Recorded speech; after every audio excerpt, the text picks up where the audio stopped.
After Israel-Hamas ceasefire agreement, rebuilding Gaza is a monumental task due to the unprecedented scale of destruction and immense political, financial and logistical challenges. United Nations says that an estimated $70 billion cost to be incurred on rebuilding Gaza. Several European and Arab nations and the United States have expressed their willingness to contribute in the reconstruction of the devastated territory. Raghav Kumar Jha puts into perspective the Herculean task of rebuilding Gaza and the challenges ahead. Thousands of displaced Palestinians returned to Gaza City after the US-brokered ceasefire took effect on Monday. Families navigate rubble to the ruins of homes they had not seen for the past 2 years.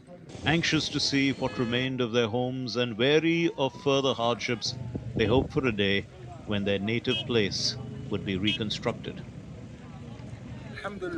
God willing, this will be the last war we see. There's nothing left of us. I am now old. I will be lucky if I witness the reconstruction of Gaza. Almost all of Gaza's 2.2 million population has been displaced by the war, which erupted in October 2023 after Hamas-led militants stormed into Israel and killed around 1,200 people and took 251 hostages.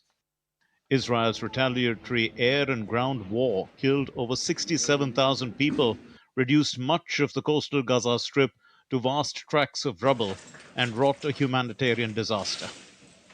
A comprehensive Gaza and West Bank interim rapid damage and needs assessment (IRDNA) report released by the World Bank, EU and the UN in February painted a grim picture.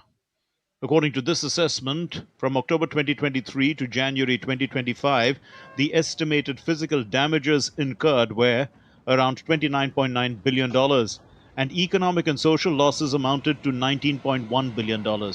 So reconstructing Gaza is a Herculean task.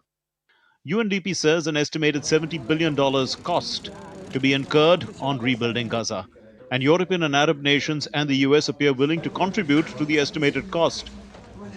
We've heard very positive news from a number of our partners, including European partners, the European Union, Canada, for instance, as well. The Germans have indicated some funding. And as I mentioned yesterday, there were also discussions with the United States in terms of their interest to support the early recovery and humanitarian efforts as well.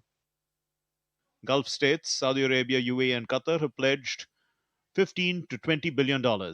Egypt and Jordan have promised to fund $3 to $5 billion.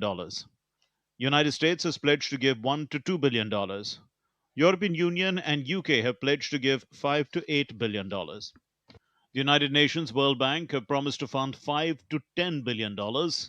Besides, the private sector has promised an investment of $5 to $10 billion in Gaza. It is estimated that clearing the massive amount of rubble, as much as 55 million tons, could take 15 years alone.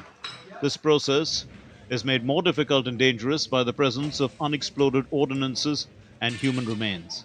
Numerous and conflicting proposals for the reconstruction of Gaza are being developed by various international parties, including the United States Arab League and the United Nations.